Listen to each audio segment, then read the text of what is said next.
चलिए तो प्यारे बच्चों, राधे राधे। आप लोग कैसे हैं? उम्मीद करते हैं कि आप लोग एकदम मस्त होंगे, तंदुरुस्त होंगे और आपका पढ़ाई लिखाई लगातार चल रहा होगा। जैसा कि फिजिक्स के क्लास में मानव नेत्र और मानव नेत्र यह चैप्टर एक इम्पॉर्टेंट चैप्टर है और इसमें क्या किए हैं कि पार्ट 1 और पार्ट 2 दो वीडियो के माध्यम से आप लोग को बताने का प्रयास किए हैं। और आज जो है, आज फिर से पार्ट 3 में आज एंड हो जाएगा। यानी पार्ट 3 में आज वीडियो जो है ना, यह चैप्टर आप कह सकते हैं पूर्ण रूप से समाप्त हो जाएगा। तो यानी 3 क्लास में हम यह चैप्टर आपको समाप्त करके दे रहे हैं। तो आप क्या काम कीजिए कि जो टॉपिक आपको समझ में नहीं आता है आप कमेंट कर कर ज़रूर बताइए, ठीक है। तो चलिए शुरू करते हैं। और यहाँ आप देख रहे हैं कि थंबनेल पर लिखा गया है कि अगर समझ में नहीं आए तो आप वीडियो को डिसलाइक कर सकते हैं। सही लिखा गया है। आप जो है, अगर यह वीडियो पार्ट 1, पार्ट 2 और पार्ट 3 अगर तीनों वीडियो आप देखें और यह चैप्टर से अगर प्रश्न नहीं बनता है तो आप जो है डिसलाइक ज़रूर कर सकते हैं। इसमें कोई जो है ना जवाबदेही नहीं है, ठीक है ना। तीनों वीडियो देखने के बाद एक भी प्रश्न नहीं छूटेगा, यह मेरा गारंटी है, तीनों वीडियो देखने के बाद। तो चलिए शुरू करते हैं। और आज यहाँ से वायुमंडलीय अपवर्तन के बारे में विस्तार से जानने का कोशिश करेंगे। चलिए तो सबसे पहले जानेंगे कि वायुमंडलीय अपवर्तन यानी कि वायुमंडलीय अपवर्तन किसे कहते हैं या क्या है, इसके बारे में जानेंगे विस्तार से। पार्ट 2 में कुछ लेंस में थोड़ा बहुत गड़बड़ी हुआ था, यानी कि ऊपर वाला में अवतल लेंस बताना था, नीचे वाला में उत्तल लेंस बताना था।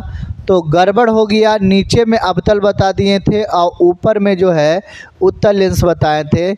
इसमें भी सुधार आज करेंगे, ठीक है। चलिए तो सबसे पहले यहाँ पर देखिए वायुमंडलीय अपवर्तन क्या है। वायुमंडलीय से जो है तारा टिमटिमाना है ना, ये सब घटना होता है। समझिए पहले, वायुमंडल में होने वाले प्रकाश के अपवर्तन को ही वायुमंडलीय अपवर्तन कहते हैं। अब यहाँ पर समझिए, दूसरी भाषा में यहाँ पर क्या लिखे हैं कि वायुमंडल में सभी जगह का तापमान एक समान नहीं रहता है। सभी जगह का तापमान एक समान नहीं रहता है। जैसे देख रहे हैं, यहाँ पर देख रहे हैं, जैसे कि मंडल है, आप यहाँ पर ही मंडल देख रहे हैं। तो मंडल विरल माध्यम से सरल माध्यम में आता है, तो यानी थोड़ा सा जो है मुड़ जाता है कि नहीं, है ना। सोझे तो आ नहीं रहा है, पृथ्वी पर तो सोझे पड़ नहीं रहा है, तो नहीं पड़ रहा है। तो वही यहाँ पर लिखा गया है कि वायुमंडल में सभी जगह का तापमान एक समान नहीं होता है, जिससे वायुमंडल में जब प्रकाश की किरणें जो है एक माध्यम से दूसरे माध्यम में प्रवेश करता है तो वायुमंडल में ही ई प्रकाश का क्या अपवर्तन हो जाता है। एक माध्यम से दूसरे माध्यम, सघन माध्यम से विरल माध्यम से सघन माध्यम में जब आता है तो यहाँ पर क्या हो जाते हैं, प्रवेश करता है तो ये मुड़ जाता है। इधर से अगर मान के चलिए यहाँ सघन माध्यम से अगर आया तो ये क्या हो गया, मुड़ गया। अब यहाँ से जब मुड़ गया तो फिर इस तरह का प्रकाश आएगा, फिर मुड़ जाएगा। यानी कहने का मतलब है कि सोझा अगर जा रहा है तो सोझा तो नहीं जा रहा, तो सोझा नहीं जा रहा है, टेढ़ आ रहा है, वही क्या है, वायुमंडलीय अपवर्तनांक है, अपवर्तन कहलाता है, ठीक है। अभी इसका देखिए बहुत सारा घटना है, ठीक है ना। सबसे पहले कि वायुमंडलीय अपवर्तन के कारण कौन सी घटना होती है, तो कहिएगा कि वायुमंडल है ना, वायुमंडलीय अपवर्तन के कारण तारों का टिमटिमाना, तारों का टिमटिमाना पहला जो है कारण है ना, क्या कहिएगा कि वायुमंडलीय अपवर्तन के कारण तारों का टिमटिमाना। दूसरा कहिएगा अग्रिम सूर्योदय। अग्रिम सूर्योदय का मतलब क्या होता है, पहले सूर्य है ना, सबसे पहले सूर्य। अभी बताएंगे निलंबन है ना, निलंबित सूर्यास्त। अभी यहाँ पर देखिए अग्रिम सूर्योदय और निलंबित सूर्य है ना, सूर्यास्त, इसके बारे में विस्तार से बताते हैं। जैसे मान के चलिए ये पृथ्वी, ठीक है, यहाँ पर ही एक बालक, ठीक है, बालक यहाँ पर ले लेते हैं, यहाँ बालक खड़ा है और बालक खड़ा होने के बाद मान के चलिए कि इधर जो है सूर्य इधर से उग रहा है। अभी सूर्य जो है ना, अभी सूर्य उगा भी नहीं। अग्रिम सूर्योदय के मतलब अभी सूर्य उगा भी नहीं, अभी उगा नहीं सूर्य, तो क्या इस मानव को सूर्य दिखाई देगा? यस, दिखाई देगा। तो कहिएगा दिखाई देगा 2 मिनट पहले। कितने मिनट? कहिएगा 2 मिनट पहले इस मानव को दिखाई देगा, ठीक है। अब सूर्य अभी यहाँ निकला नहीं, अब निकल गया तो बात की बात है, सूर्य उग गया, लेकिन सूर्य नहीं उगा था तो 2 मिनट पहले दिखाई दे रहा था, ठीक है। अब सूर्य जो है इस प्रकार से जा रहा है, सूर्य इस प्रकार से जा रहा, और सूर्य यहाँ पर देखिए सूर्य यहाँ डूब गया। तो सूर्य डूब जब गया है ना, निलंबित सूर्यास्त के समय, निलंबित सूर्यास्त के समय भी जो है 2 मिनट तक दिखाई देता है, यानी सूर्यास्त हो भी गया तब पर भी 2 मिनट तक दिखाई देता है। तो क्वेश्चन में आएगा कि सूर्योदय और सूर्यास्त के समय जो है ना, दोनों अगर आएगा, सूर्योदय और सूर्यास्त दोनों अगर आया तो याद रखिएगा कि 4 मिनट में आप जो है टिक लगाइएगा। और अगर एक आए, सूर्योदय या सूर्यास्त दोनों में एक आए, तो उसमें आप 2 मिनट जो है टिक लगाइएगा, 2 मिनट। क्लियर हुआ? अच्छा, एक क्वेश्चन यहाँ से और बनते, एक क्वेश्चन क्या यहाँ से बनता है कि बताइए कि सूर्य जो है गोल कब दिखता है? सूर्य जो है गोल कब दिखता है? तो याद रखिएगा कि देखिए अंडाकार, इधर तो सूर्य अंडाकार दिखेगा क्योंकि इधर से जो है नज़र क्या रहेगा, नज़र तिरछा रहेगा, तो अंडाकार दिखेगा। बात समझें कि नहीं? लेकिन जब दोपहर के समय सूर्य गोल दिखता है, कारण है कि ये पूरा परपेंडिकुलर यानी लंबवत होता है। तो लंबवत के कारण जो है ये सूर्य है ना, ये सूर्य दोपहर में गोल दिखता है क्योंकि एकदम है ना लंबवत है। बात समझें कि नहीं? लंबवत रहता है। इस समय जो है परछाई बिल्कुल नहीं बनता है, लंबवत जब रहता है। सूर्य को आप जब गोल देखते हैं तो यानी इसमें क्या, तो इसमें परछाई बिल्कुल नहीं बनता है, ठीक है। चलिए और आगे जो है जानने का प्रयास करेंगे। तो आप क्या लिखिएगा कि वायुमंडलीय अपवर्तन के कारण कौन सी घटना होता है? तो कहिएगा तारों का टिमटिमाना, अग्रिम सूर्योदय, निलंबित सूर्यास्त और गर्म हवा जो है ऊपर उठना।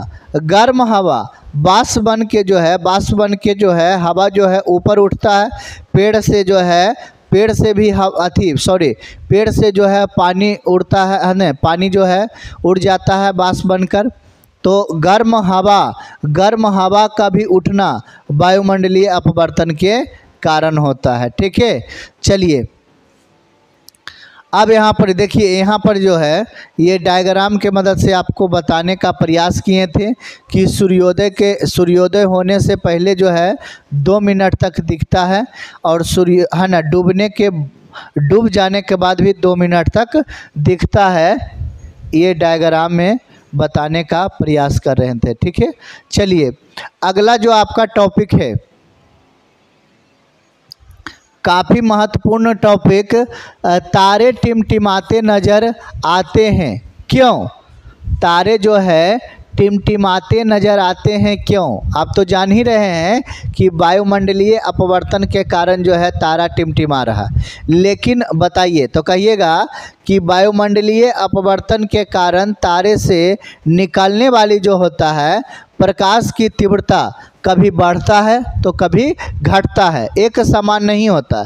जैसे अभी बताया ना, बहुत सारे मंडल है, तो मंडल में इस प्रकार से मान के चलिए एक माध्यम से दूसरे माध्यम में आ रहा है तो अभिलंब की ओर जो है झुक रहा है। तो अभिलंब की ओर जब झुक रहा है तो वो कहते हैं ना कि प्रकाश की तीव्रता कभी बढ़ता है तो कभी क्या होता है, घटता है, तो कभी बढ़ता है तो कभी घटता है, जिसके कारण तारे कभी धुंधले दिखाई देते हैं तो कभी चमकीले, है ना। और इस तरह बार बार तारे का धुंधला और चमकीला दिखाई देना ही क्या कहलाता है, तारे का है ना टिमटिमाना। तारे जो है टिमटिमाते हुए प्रतीत होता है, बात समझे, कभी धुंधला कभी चमकीला दिखाई देना ही तारा टिमटिमाते हुए प्रतीत होता है। क्लियर? चलिए आगे बढ़ते हैं। बिल्कुल एकदम लॉजिक समझिएगा, ऑटोमेटिक जो है आंसर आपके दिमाग में छप जाएगा। एक क्वेश्चन यहाँ से याद रखिएगा कि पृथ्वी का उपग्रह चंद्रमा है, पृथ्वी का उपग्रह चंद्रमा है, एक क्वेश्चन यहाँ से भी आप याद रखिएगा, ठीक है। चलिए अगला प्रश्न क्या है, अगला प्रश्न देखिए कि ग्रह या चंद्रमा नहीं टिमटिमाते हैं, ग्रह भी नहीं टिमटिमाते हैं और चंद्रमा भी नहीं टिमटिमाते हैं, ऐसा क्यों बताइए? तो लिखिएगा कि ग्रह या चंद्रमा जो है पृथ्वी के काफ़ी नज़दीक है, पृथ्वी के काफ़ी नज़दीक है, इसीलिए जो है ग्रह या चंद्रमा नहीं टिमटिमाते हैं। क्लियर है ना, ये पृथ्वी के काफ़ी नज़दीक है इसीलिए ग्रह और है ना ग्रह और चंद्रमा नहीं टिमटिमाते हैं। यहाँ पर समझिएगा कि अग्रिम सूर्योदय एवं निलंबित, है ना, क्या कहिएगा, निलंबित सूर्यास्त किस घटना के कारण होता है?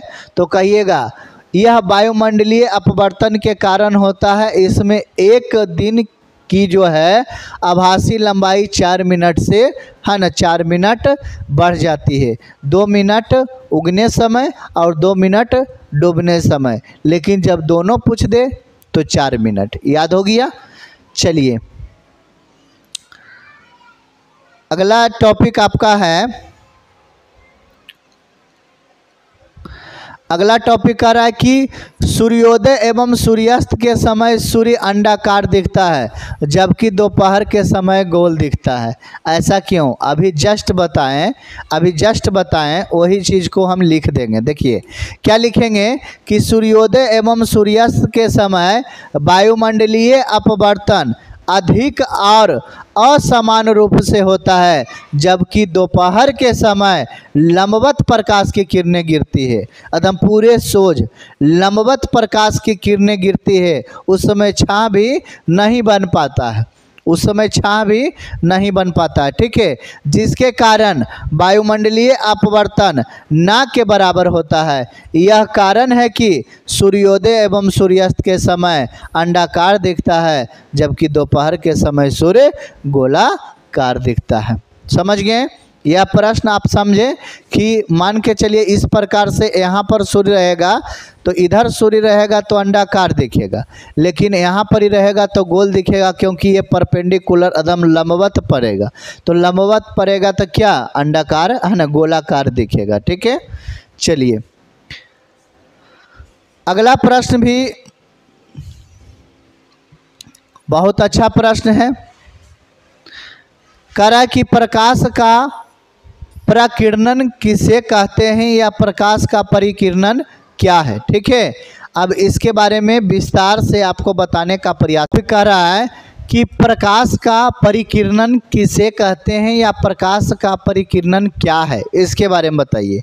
तो आप जो है इसका जवाब कैसे दीजिएगा कि जब प्रकाश की किरणें वायुमंडल में प्रवेश करता है तो वायुमंडल में उपस्थित जो है अति सूक्ष्म कण से टकराकर अति सूक्ष्म कण यानी छोटे छोटे जो कण, ठीक है, अति सूक्ष्म कण से टकराकर सभी दिशाओं में फैलने की जो प्रक्रिया होती है उसी को क्या कहते हैं? प्रकाश का परिकिरणन कहते हैं।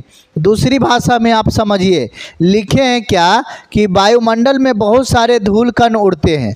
वायुमंडल में बहुत सारे क्या धूल कण उड़ते हैं और वायुमंडल में बहुत सारे गैस भी है, नाइट्रोजन है, ऑक्सीजन है, कार्बन डाइऑक्साइड है। यानी कि क्या कह सकते हैं कि वायुमंडल में बहुत सारे धूल कण उड़ते हैं। अब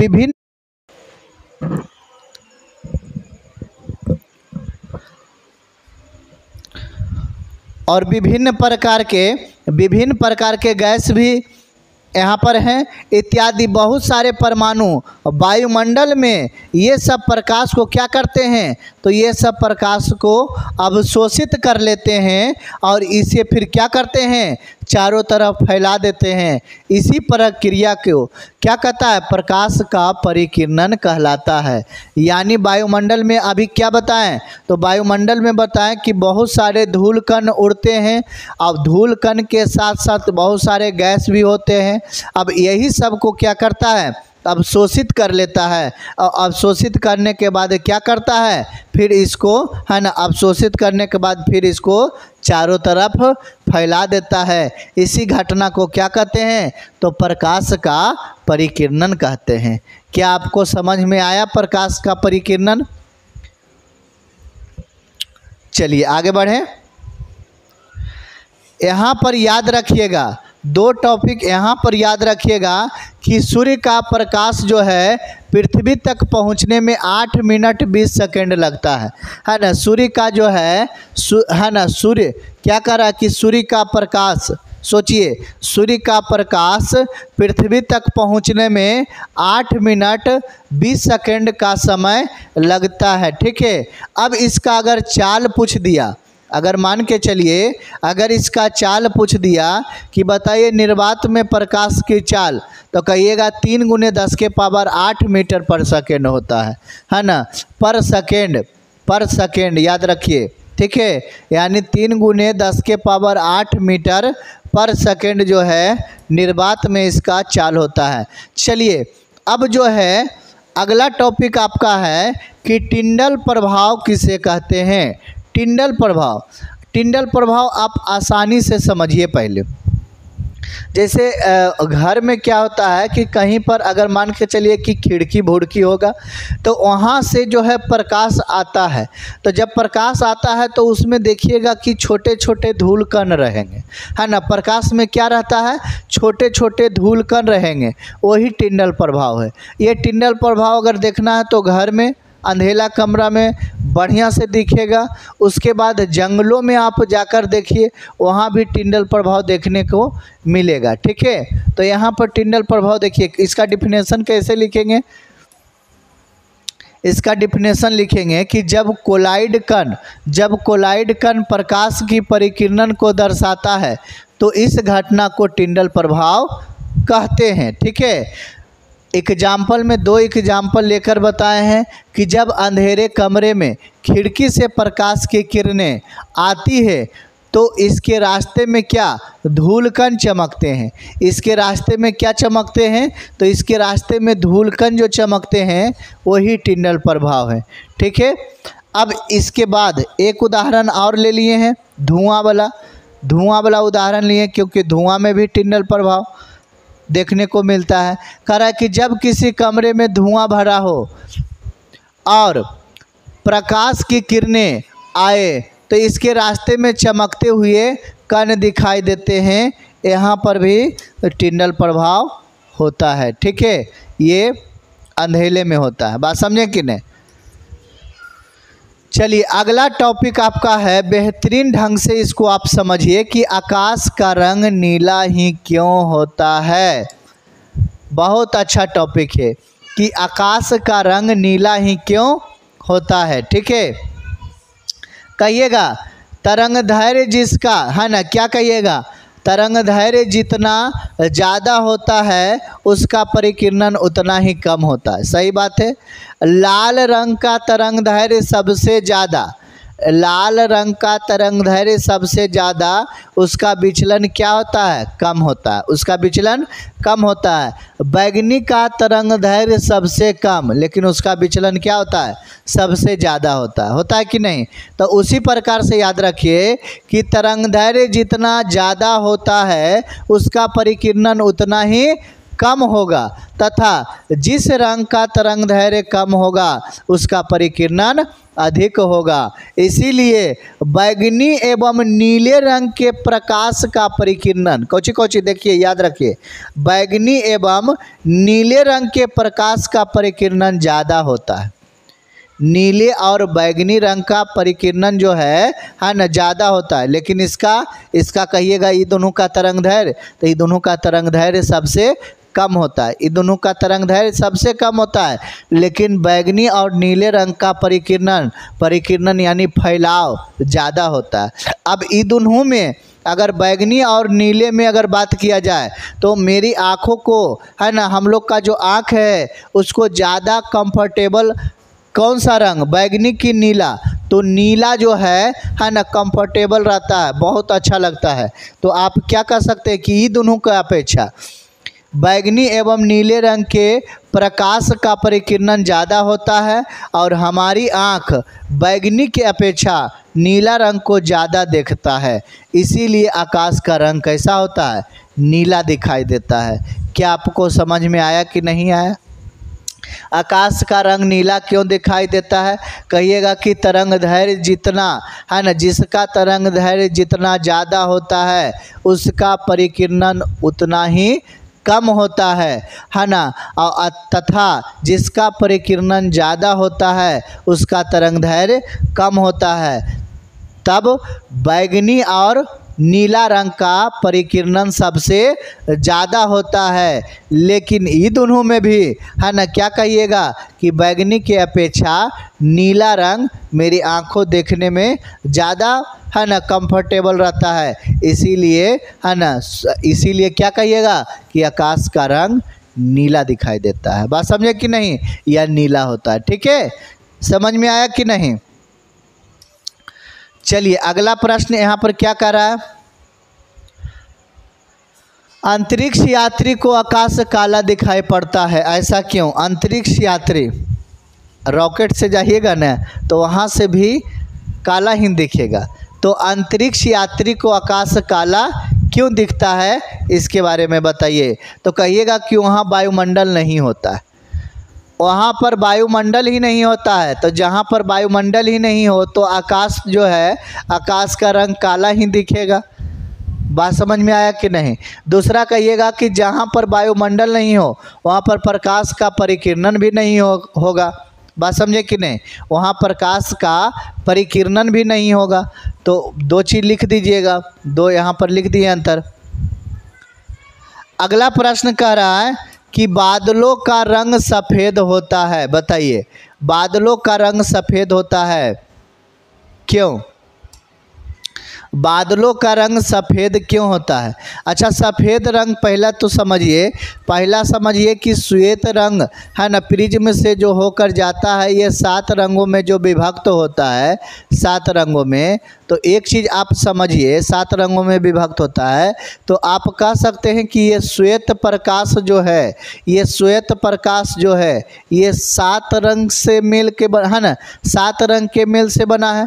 ये श्वेत प्रकाश जो है वो 7 रंगों के मेल से बना है, आप ऐसे कह सकते हैं।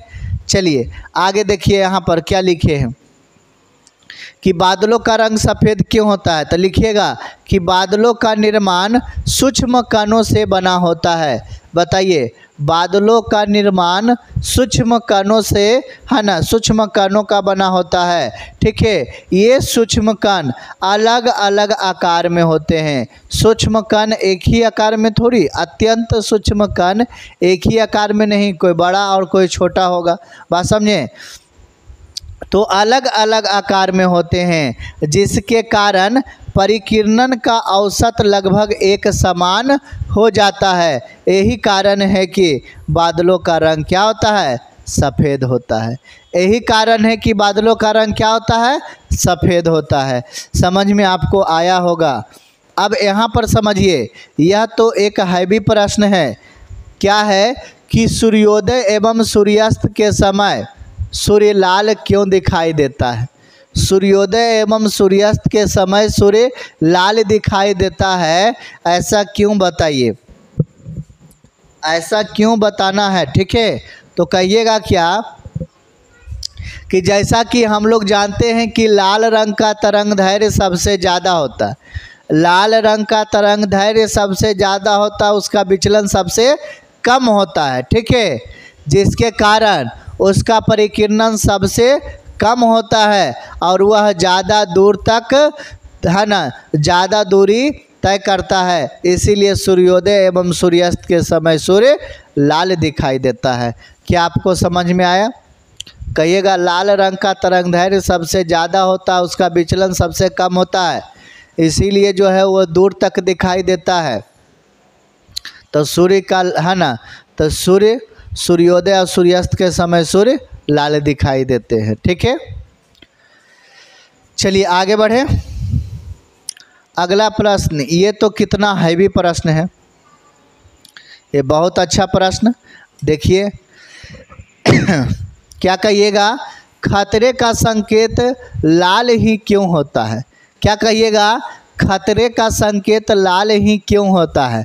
तो कहिएगा कि जैसा कि हम लोग जानते हैं कि लाल रंग का तरंगदैर्घ्य ज़्यादा होता है, लाल रंग का तरंगदैर्घ्य सबसे ज़्यादा होने के कारण इसका परिकिरणन कम होता है और ये ज़्यादा दूर तक जो है दिखाई देता है, इसीलिए जो है खतरे का संकेत लाल होता है। यह ज़्यादा दूर तक दिखाई देता है। लाल खतरे की निशानी, स्टॉप, है ना, येलो, क्या चलने के लिए रेडी हो जाइए, ग्रीन यानी गो, आप जा सकते हैं, रास्ता क्लियर है। बात समझे कि नहीं? ठीक है, तो यह भी याद रखिएगा कि खतरे का संकेत लाल ही क्यों होता है, क्योंकि लाल का तरंगदैर्घ्य सबसे ज़्यादा होता है, उसका विचलन कम होता है। विचलन का मतलब होता है वो कम फैलता है ना। जैसे लाइट सब देख रहे हैं तो ज़्यादा फैल रहा है, लेकिन लाल का बॉल लगा देंगे तो क्या ये फैलेगा? तो इसका विचलन क्या होगा? कम होगा। तो जब किसी का विचलन कम होगा तो दूर तक उसको देख सकते हैं, है ना। इसीलिए लाल रंग का प्रयोग खतरे में, है ना, खतरे में किया जाता है। ठीक है, तो खतरे का संकेत कैसा होता है? लाल होता है।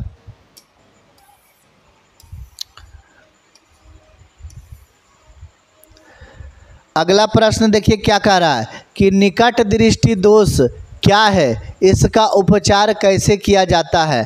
निकट दृष्टि दोष, याद रखिएगा, निकट दृष्टि दोष का मतलब हो गया कि निकट का वस्तु स्पष्ट रूप से दिखाई दे, दूर का वस्तु स्पष्ट नहीं दिखाई दे, इसे निकट दृष्टि दोष कहते हैं। और निकट दृष्टि दोष में अवतल लेंस का उपयोग किया जाता है। दूर दृष्टि दोष जो है, जिसमें दूर की वस्तु साफ साफ दिखाई दे और निकट का वस्तु स्पष्ट रूप से दिखाई नहीं दे, उसे दूर दृष्टि दोष कहते हैं और उसमें उत्तल लेंस का प्रयोग किया जाता है। जरा दृष्टि दोष, जिसमें दूर की वस्तु भी नहीं दिखाई दे और नज़दीक का भी वस्तु नहीं दिखाई दे, यानी कि निकट दृष्टि दोष और दूर दृष्टि दोष, जिसको दोनों हो गया है, उसे कहेंगे जरा दृष्टि दोष और इसे बाइफोकल लेंस के द्वारा ठीक किया जाता है। ठीक है न। नीचे उत्तल लेंस रख देंगे, एक चश्मा बनाकर नीचे उत्तल लेंस रख देंगे, उत्तल, और ऊपर जो है, ऊपर अवतल यानी डिस्टेंस, ये डिस्टेंस दूरी को तय करता है और ये जो है उत्तल, ये नियर, नज़दीक को देखने में मदद करता है। क्या आपको समझ में आ रहा है बात, है ना? तो इसका निकट दृष्टि दोष क्या है, इसका उपचार लिखे तो निकट दृष्टि दोष में यही लिखेंगे, निकट का वस्तु स्पष्ट रूप से दिखाई दे और दूर का वस्तु स्पष्ट रूप से नहीं दिखाई दे, उसे निकट दृष्टि दोष कहते हैं। ठीक है, और इसे अवतल लेंस के द्वारा ठीक किया जा सकता है। बस इतना ही लिखेंगे। ठीक है, चलिए आगे बढ़े। तो वैसा ही लिखेंगे कि जिसमें ऐसा दृष्टि दोष जिसमें निकट की वस्तु स्पष्ट रूप से दिखाई दे परंतु दूर की वस्तु स्पष्ट रूप से नहीं दिखाई दे, उसे निकट दृष्टि दोष कहते हैं। इसका उपचार अवतल लेंस के द्वारा ठीक किया जाता है। चलिए अगला टॉपिक है कि दूर दृष्टि दोष को दूर करने के लिए उत्तल लेंस का उपयोग क्यों करते हैं। दूर दृष्टि दोष को, है ना, दूर दृष्टि दोष को क्या दूर करने के लिए उत्तल लेंस का उपयोग क्यों करते हैं, ताकि उत्तल लेंस क्या करता है ना कि एक बिंदु पर जमा करता है और अवतल लेंस क्या करता है ना कि वो जमा नहीं करता है, वो और जो है छितरा देता है। बात समझे कि नहीं। अब देखिए कैसे, पहले डिफिनेशन पढ़ते हैं। दूर दृष्टि दोष को दूर करने के लिए उत्तल लेंस का प्रयोग करते हैं क्योंकि उत्तल लेंस प्रकाश की किरणों को एक बिंदु पर क्या करते हैं, जमा करने का कार्य करते हैं। अब देखिए उत्तल लेंस और अवतल लेंस में आप देखिए, यहाँ उत्तल लेंस और अवतल लेंस देखिए एक चीज़ जो है यहाँ पर लेंस से जैसा ही प्रकाश आया तो लेंस से प्रकाश जो भेजेंगे तो एक बिंदु पर जाकर क्या करेगा, तो एक बिंदु पर जाकर जमा करता है और ये एक बिंदु पर जमा करने के बजाय ये क्या फैला रहा है, ये क्या कर रहा है, फैला रहा है। इसीलिए उसमें उत्तल लेंस का प्रयोग करते हैं। ठीक है, क्या समझ में आपको आया। चलिए बहुत अच्छा, एक एक टॉपिक समझ में आएगा, एक एक टॉपिक समझें। ऐसा नहीं है कि एक टॉपिक, आप जो है साथ में पेन लीजिए और साथ में जो है नोट्स इसका बनाइए, अपने हाथों से जो है नोट्स बनाने का प्रयास करिए। अगर आपके पास टाइम कम है तो इसका पीडीएफ आप ले लीजिए और पीडीएफ लेने के बाद जो है मोबाइल रखिए, साथ में वीडियो जो है प्ले कीजिए और उसके बाद पीडीएफ से भी देख के मिलाते चलिए, आराम से इत्मीनान से आप पढ़ सकते हैं। चलिए तो अगला प्रश्न है कि प्रिज्म किसे कहते हैं। अगला टॉपिक क्या है कि प्रिज्म किसे कहते हैं।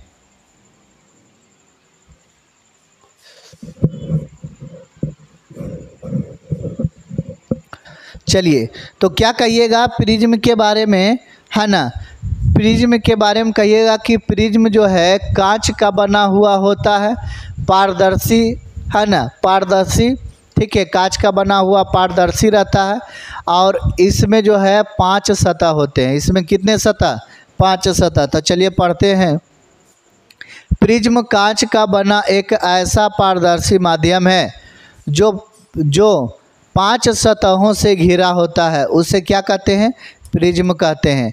प्रिज्म में कितने सतह, तो प्रिज्म में 5 सतह होते हैं। आप यहाँ से देख रहे हैं ये वाला जो है ये पहले एक सतह, यहाँ से यहाँ देख रहे हैं ये वाला जो है 2 सतह, इधर देख रहे हैं एक सतह, इधर भी 3 सतह, एक नीचे 4 सतह और एक इसके पीछे ये वाला जो है ना इसके पीछे एक सतह, 5 सतह ये कांच का बना हुआ होता है। क्या आपको समझ में आया, है ना। और इस पर देखिए प्रिज्म जो है ना, इस पर 7 रंग अगर मान के चलिए श्वेत प्रकाश भेजते हैं ना, इस पर जो है इस पर श्वेत प्रकाश अगर भेजते हैं तो यह 7 रंगों में बट जाता है। कितने, 7 रंगों में बट जाता है। इसका जो है अगर कहिएगा बैजानीहा, है ना, बैजानीहा पीनाला, है ना, यानी बैगनी, जामुनी, नीला, हरा, पीला, नारंगी और लाल, बैजानीहा पीनाला। ठीक है, याद करने का यह ट्रिक होता है। ये आप ज़्यादा नहीं, ये दोनों को हमेशा याद रखिए, लाल वाला और बैगनी वाला। ठीक है, लाल वाला ऊपर, बैगनी वाला नीचे, याद हो गया। ठीक है, लाल का तरंग दैर्घ्य सबसे ज़्यादा होता है, उसका विचलन कम होता है। बैगनी का तरंग दैर्घ्य सबसे कम होता है, उसका विचलन सबसे ज़्यादा होता है। ये वाला चीज़ याद रखिएगा। ठीक है, चलिए अब देखिए इंद्रधनुष, वही चीज़ है इंद्रधनुष। इंद्रधनुष यानी रैन, है ना, रेनबो, देखिए वर्षा के बाद है ना, जब भी इंद्रधनुष जो है ना, इंद्रधनुष निकलते हैं तो वर्षा के बाद, तो क्या कहिएगा, वर्षा के बाद आकाश में अर्धवृत्ता है ना, अर्धवृत्ताकार रंगीन पट्टी का बनना ही क्या कहलाता है, इंद्रधनुष कहलाता है। रंगीन पट्टी का बनना ही इंद्रधनुष कहलाता है।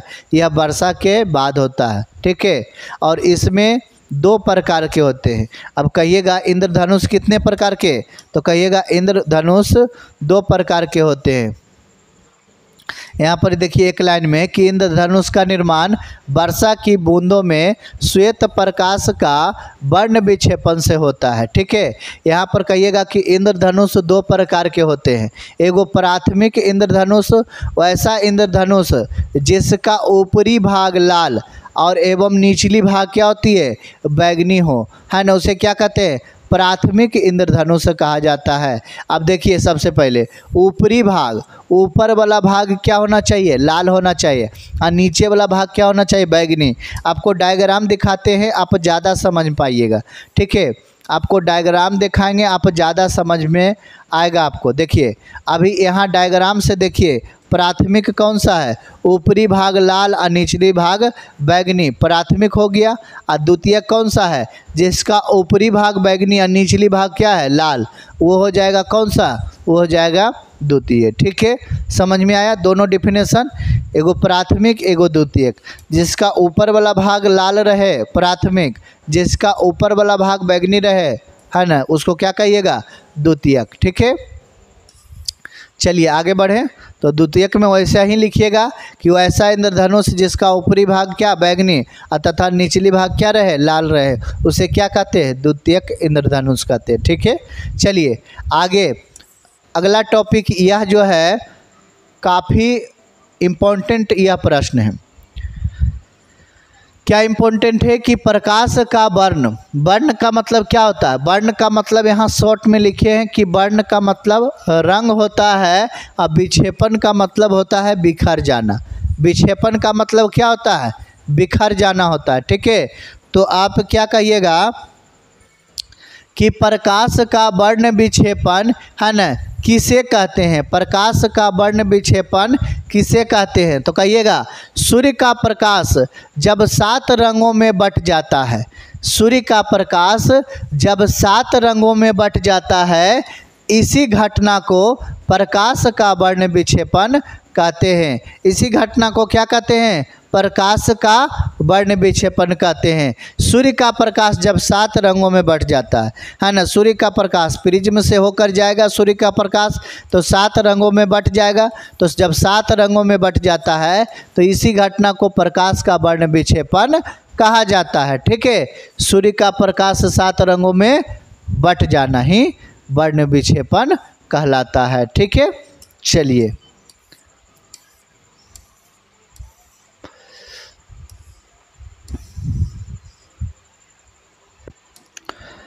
अगला टॉपिक क्या कर रहा है कि वर्णपट या स्पेक्ट्रम किसे कहते हैं, वर्णपट या स्पेक्ट्रम किसे कहते हैं, ठीक है।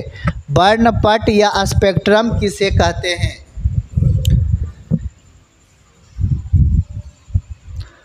कहिएगा कि प्रिज्म के बाहर स्थित वैसा पर्दा जिस पर 7 रंग प्राप्त होता है उसे वर्णपट या स्पेक्ट्रम कहते हैं, है ना। ऐसा पर्दा जैसे कि ये प्रिज्म है, तो प्रिज्म से श्वेत प्रकाश जा रहा है तो 7 रंग में बट रहा है। तो जब 7 रंग में बट रहा है तो यहाँ पर एक पर्दा होगा, तो ये पर्दा होगा तब ने इस पर्दा पर जो है 7 रंग जो है उतार रहे हैं। बात समझे कि नहीं, ये पर्दा होगा तब इस पर्दे पर 7 रंग उतार रहे हैं। तो यही वाला जो है पर्दा, ये पर्दा क्या कहलाता है, तो कहिएगा वर्णपट या स्पेक्ट्रम कहलाता है। यह पर्दा क्या कहलाता है, वर्णपट या स्पेक्ट्रम कहलाता है। क्या समझ में आया, बिल्कुल आया होगा, ठीक है। अब अगला यहाँ पर पॉइंट देखिए क्या कह रहा है, कह रहा है क्या कि वर्णपट 2 प्रकार के होते हैं। वर्णपट कितने प्रकार के होते हैं, 2 प्रकार के। पहला कहिएगा शुद्ध वर्णपट और दूसरा कहिएगा अशुद्ध वर्णपट। जिस पर जो है, जिस पर सभी रंग स्पष्ट रूप से दिखाई दे उसे शुद्ध वर्णपट कहते हैं। जिस पर जो पर्दा पर है ना सभी रंग स्पष्ट रूप से दिखाई दे उसे शुद्ध वर्णपट कहते हैं। और जिस पर्दा पर है ना पूर्ण रूप से सभी रंग नहीं दिखाई दे उसे क्या कहते हैं? अशुद्ध वर्णपट कहते हैं। क्या आपको बात समझ में आया है ना? कोई ऐसा पर्दा होगा जिस पर सभी रंग स्पष्ट रूप से नहीं दिख रहा हो उसे कहेंगे अशुद्ध वर्णपट। ठीक है, चलिए आगे बढ़ते हैं। ठीक है, अब यहाँ पर ये चीज़ आप देख लीजिए, यह वाला थोड़ा सा देख लीजिए कि बैगनी का जो है तरंग दैर्घ्य सबसे कम होता है ना 400 से कितना लेकर 440। ठीक है, यानी बैगनी का बैगनी का तरंग दैर्घ्य सबसे कम और लाल का तरंग दैर्घ्य क्या होता है? सबसे ज़्यादा होता है, 620 से लेकर 700 के बीच होता है। क्या आप समझ रहे हैं? अगला क्या कर रहा है? नारंगी का कितना होता है? 590 से 620 के बीच होता है। ठीक है, जामुनी, फिर नीला, फिर हरा, फिर पीला, यही सब का जो है सबसे ज़्यादा याद रखिएगा आप। बैगनी और लाल का जो है यह ज़्यादा याद रखिएगा क्योंकि यह जो है बार बार पूछा जाता है। बैगनी का और लाल का ये दोनों जो है आप ज़्यादा मात्रा में इसे याद रखिएगा।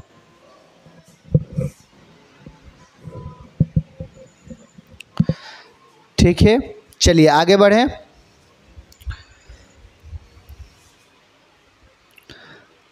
यहाँ पर देखिए लिख दिए हैं, बार बार बोल भी रहे हैं कि जिसका तरंग दैर्घ्य सबसे ज़्यादा होता है उसका विचलन सबसे कम होता है और जिसका विचलन सबसे ज़्यादा होता है उसका तरंग दैर्घ्य सबसे कम होता है। ये बार बार बोल रहे हैं और यह टॉपिक लिख दिए हैं कि बैगनी रंग का तरंग दैर्घ्य कम रहने के कारण इसका क्या विचलन सबसे ज़्यादा होता है और लाल रंग का तरंग दैर्घ्य सबसे अधिक रहने के कारण इसका विचलन कम होता है।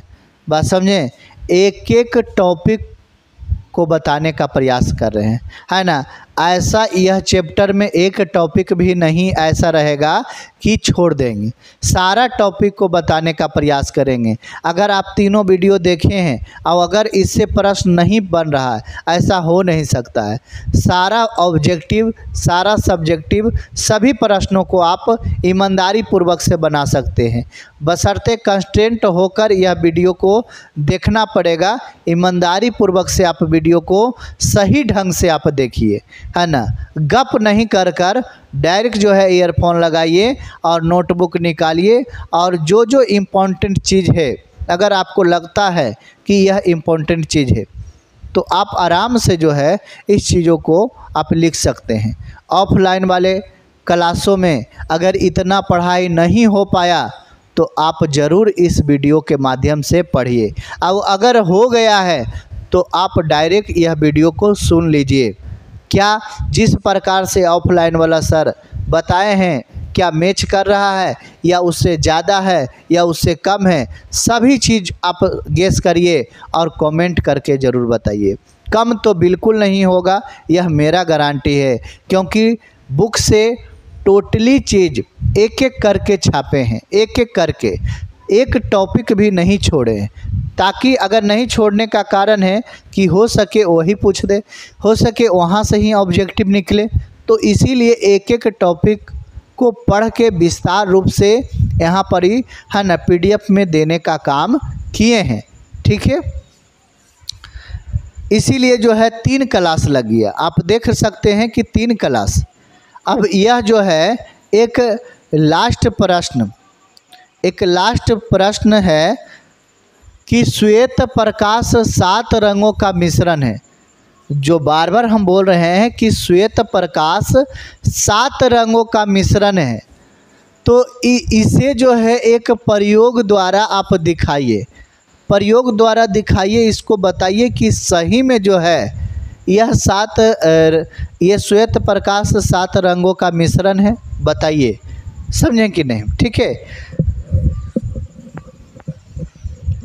चलिए तो अब देखिए, सबसे पहले इसमें क्या करेंगे, इस प्रयोग को करने के लिए 2 प्रिज्म लेते हैं। सबसे पहले देखिए, ऐसे डायग्राम से बताते हैं, समझिए। इस प्रयोग को करने के लिए 2 प्रिज्म लेते हैं। पहला प्रिज्म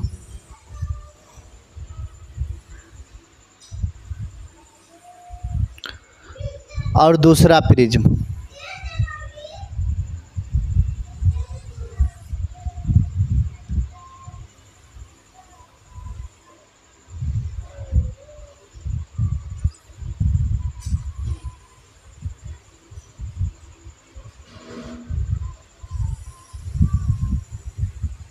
कहिएगा कि पहला प्रिज्म का आधार नीचे लेना है। ये आधार होता है ना, आधार। तो पहला प्रिज्म का आधार नीचे तथा दूसरा प्रिज्म का आधार क्या होगा, ऊपर होगा। पहला प्रिज्म का आधार नीचे तथा दूसरा प्रिज्म का आधार ऊपर होगा। पहला प्रिज्म से आप क्या करिएगा, पहला प्रिज्म से जब श्वेत प्रकाश को आप यहाँ से भेजिएगा, तो पहला प्रिज्म से श्वेत प्रकाश को जैसा ही भेजिएगा तो ये 7 रंगों में विभक्त हो जाएंगे। कितने रंगों में? ये 7 रंगों में बट जाएंगे। कितने रंगों में बताइए? जो है मान के चलिए एक ही कलर से कर देते हैं, ये 7 रंगों में बट जाएगा। ठीक है, अब मान के चलिए कि 7 रंगों में बट गया। अब दूसरा प्रिज्म जिसका आधार ऊपर है, तो यह प्रिज्म से यहाँ से श्वेत प्रकाश भेजते थे, तो यहाँ से श्वेत प्रकाश भेजें तो इधर से 7 रंग में विभक्त हुआ, तो यानी इससे भी 7 रंग होगा। तो यहाँ से 7 रंग में विभक्त हो रहा है, और 7 रंग में इधर जाने के बाद इधर फिर कितने रंग, तो इधर फिर श्वेत प्रकाश में है ना बट गए। देखें, तो अब कह सकते हैं कि श्वेत प्रकाश 7 रंगों का मिश्रण है ना। श्वेत प्रकाश 7 रंगों का मिश्रण है। और कैसे है, पूरा डिटेल से आप समझें कि श्वेत प्रकाश इधर से पहला प्रिज्म से भेजें, जब यहाँ पर गया तो इसमें जाने के बाद दूसरा जो आधार वाला प्रिज्म था जिसका आधार ऊपर था, इससे जैसा ही गुजारे तो ये श्वेत प्रकाश में फिर रिपीटेड हो गया। आप 2 प्रिज्म लेकर आप इसे प्रयोग कर सकते हैं, बहुत मज़ा आएगा। अगर यह प्रयोग करिएगा तो एकदम अच्छा भी लगेगा और कुछ सीखने को भी मिलेगा।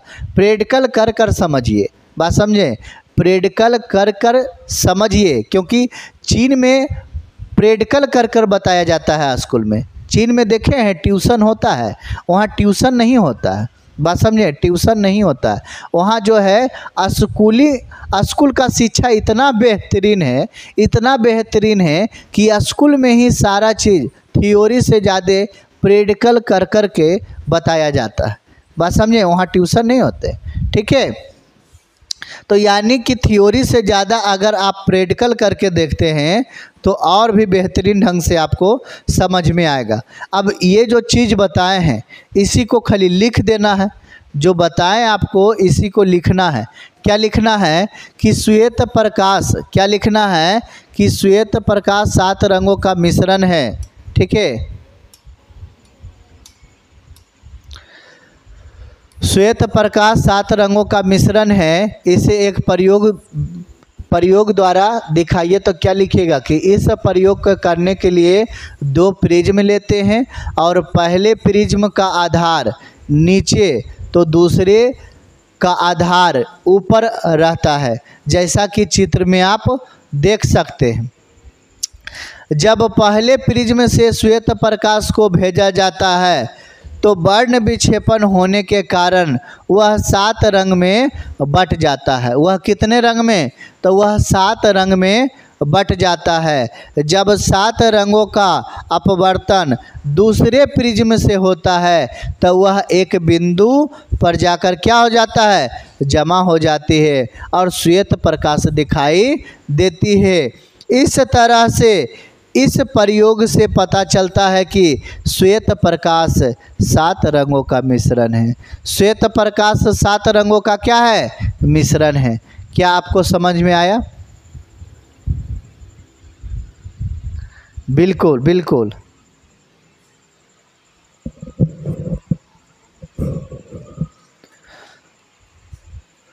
बिल्कुल समझ में आ गया।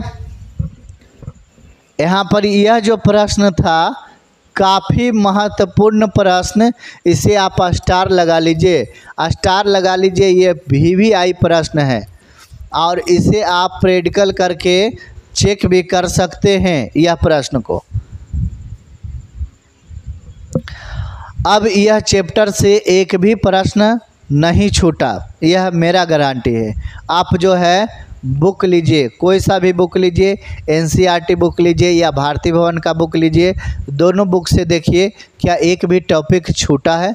अगर छूटे तो आप ज़रूर कमेंट में हमें बताने का प्रयास करें। लेकिन जहाँ तक मेरा नॉलेज है एक भी प्रश्न, एक भी टॉपिक नहीं छूटा है।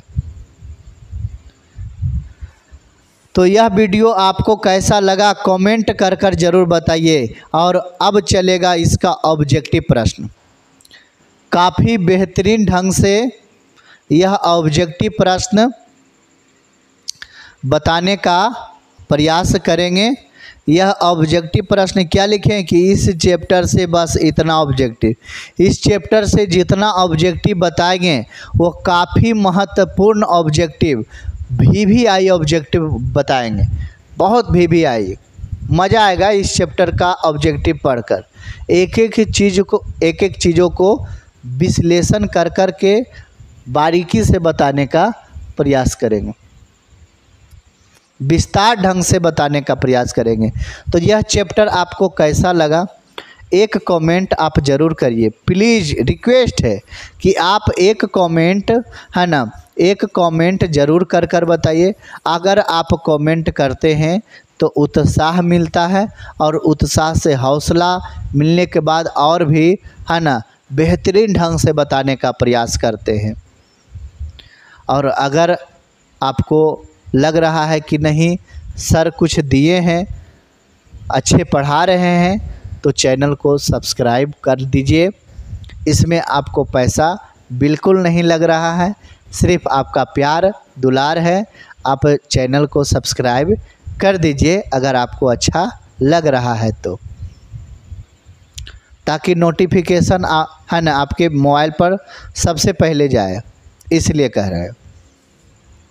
PDF लेने के लिए आप डायरेक्ट 79, कौन सा नंबर, 7903811309, इस पर आप संपर्क कर सकते हैं, PDF ले सकते हैं या व्हाट्सएप ग्रुप में जुड़ सकते हैं। ये टोटल आप, है ना, एक अच्छे स्टूडेंट की पहचानी। चलिए तो बिना देर किए हुए फिर मिलते हैं। अच्छा समय हो गया है, चलिए मिलते हैं। जय हिंद, जय भारत।